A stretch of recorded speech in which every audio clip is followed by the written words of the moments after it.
Kiran po, no, ginawa ni Kapampangan Santa Ana.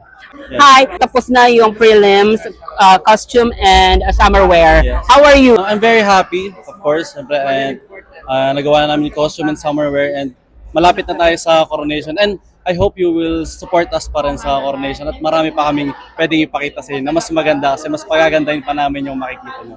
So, Nakita ko, napakaganda ng physique mo. Ano yung sekreto? For me, consistency and discipline lang sa sarili. Of course, you have to work out and a good diet din. And syempre, ito yung pinaka-importante sa atin. Huwag natin pabayaan yung katawan natin kasi pag napabayaan natin, we will have a big impact sa sarili natin. And lumilitaw doon kung ano yung discipline na meron tayo sa sarili natin. Perfect, tama yun. Malapit na yung finals. Yeah. Ano ang inaabangan ng supporters mo from you? For my supporters, I will make sure na mas gagaling ako. I will do my best. And sa coronation, mas pakikita ko sa inyo kung sino talaga si Kiran Prey. Alright, you can invite your supporters. Guys, please support us, not just me, the whole GNK sa coronation night, and we will give you the best show na can possible na magawa namin.